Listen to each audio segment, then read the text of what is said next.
সব সময় 24/7 তওবার দরজা খোলা, দুইটার সময় ছাড়া। ভালো করে মনে রাখবেন, মুখস্থ ঠোঁটস্থ যেন থাকে। দুইটার সময় তওবা কবুল হয় না। চিৎকার করে বলেন কয় সময়?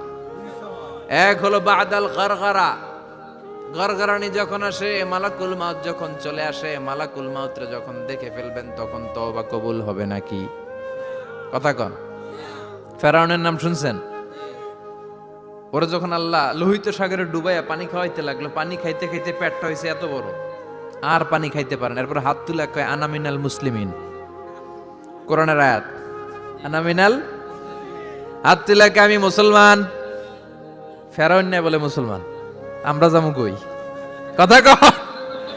ফেরাউন হাত তুলে কয় আনা মিনাল মুসলিমিন। আল্লাহ কয় টাইম ইজ আপ, দেরি করছস।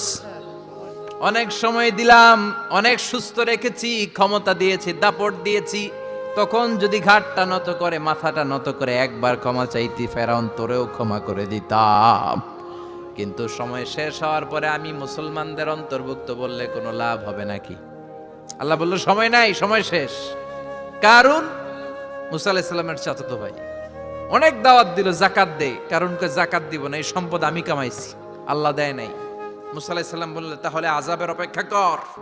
আযাব চলে আসলো। আল্লাহ বললেন মুসা সেফ জোনে যাও, সরো, এখনই আযাব। ফাখাসাফনা বিহি ওয়া বিদারিহিল আরদ, পুরো ফাইয়ুমের জমিনটার আল্লাহ কাঁপিয়ে দিলেন, আর কারণকে সহ পুরো সম্পত্তি তার জামিনের ভিতরে দাবিয়ে দিলেন।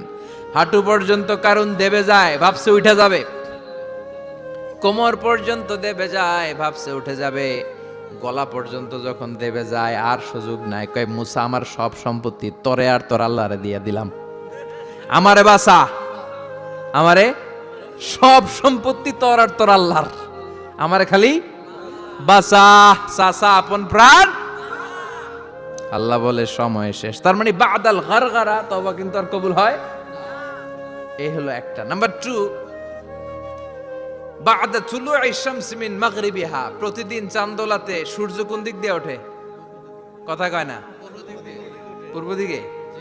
কিয়ামতের আগ দিয়ে সূর্যের পূর্ব দিকে উঠবে না, পশ্চিম দিক থেকে উঠবে। যেদিন প্রভাতে পশ্চিম দিক থেকে সূর্য উঠবে, ওই দিন থেকে তওবার দরজাটারে বন্ধ করে দিবে কে?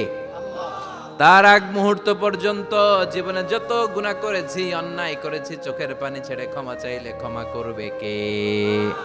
শয়তান আল্লাহরে চ্যালেঞ্জ দিছে, আল্লাহ তুমি আমারে জাহান্নামে পাঠাবা, আমিও তোমার বান্দা করে লয়ে একসাথে জামাতে ঢুকমু। একা ঝুঁকবো না, একা যাব না, তোমার বান্দাদেরকে সবগুলারে জাহান্নামী বানায়া তারপরে ঢুকমু। তোমারে চ্যালেঞ্জ দিলাম, একটারও জান্নাতে ঢুকাইতে পারবা? আল্লাহকে তুই আমারে চ্যালেঞ্জ দিলি?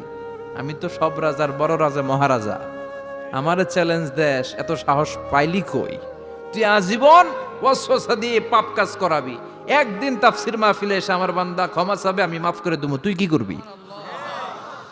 আজীবন অন্যায় করবে, আজীবন পাপ করবে, জুলুম করবে, একদিন চোখের পানি ছেড়ে আমার কাছে কান্নার মতো কান্না করলে আমি সব গুনাহ মাফ করে দেব।